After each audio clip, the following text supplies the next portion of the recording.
A tonio e autukatu pe mua ke tuku mai e te uhinga o nātou e kaufuki ki te whaipilo te mao whanau o te pā. Ko te peresta ko au, e vis peresta i ta matou whaipilo te whawhine ko Kristau Vale. Ia. Pa e si karaipi i ta matou whaipilo i te whawhine ko Ana Kaviki, pea mo te tangata ko Kapelili Dornik. Ia. E tohi i ta matou e pule paanga i ta matou whaipilo i te tangata ko Sane Latunina, pea mo te tangata ko Whapiano Liufau. Pea ko te umau mpole wat whaipilo i te uteleke peo te ukarasta kitai. Ia.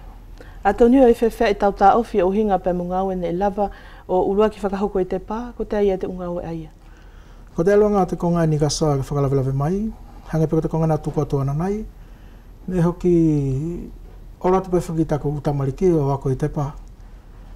Ani pea hoko mai mo toku whiriwhiri ka peresta ka ki te aluanga lasi i ngā ue.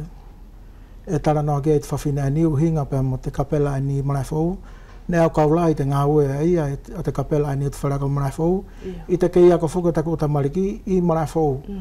Pea hoko mai lewa ani tako kua tau mai ki te pā. Mori ni ngā uwhewhea ia ne kuolanga i tamatau temi he tarula taku nofo kasaongari. Ia. Ko te langi whaipilo ani e tahi te whaipilo o te wharako, mori hana whaipara.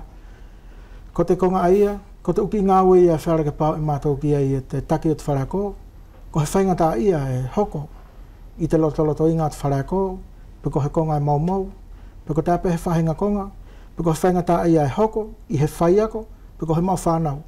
Ko te uki konga ia wharake pāu ia e mātou e te pule whaiako, o tarana tāwhito ki taua ni gosi, ngā talewa ko te taua ni kua hua kea ia te tangata ko safoka o pule i te whareako, ko ia te uki ngā ue, e wharake na pāu ia i mātou, hange ko te pena o te whareako, e kore te pule o te whareako ia te ufo i pena ki te dek. Ka paufu ki whakalongolongo ki te kaunga ue te dek, e au mai te ufo i pena e, pe asu mo te umahinai, he whori mo ki te kaunga ue, ta te whareako whuri o veni.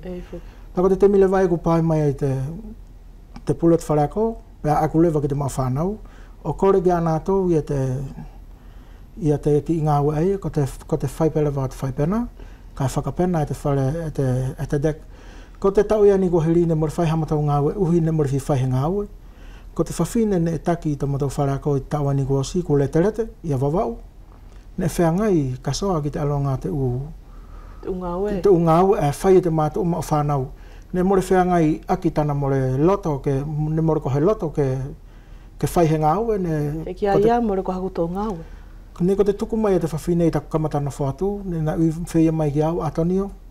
Tō nofo aki tata tau ke ia konoa, pia tō tuku ia konga furi, e tonu ke whai e te pule anga ki ta tō whareako, hene mo ko te konga, e tana konga tāranga, a te pule anga uvea, pia mo te pule anga wharani, e tōua konoa. Ko ia lāne mo le loto ai e te whawhine, taki ai e taua ni gosi, ke oro ia te mātou mau whanau, o whai e te unga au e te whareako.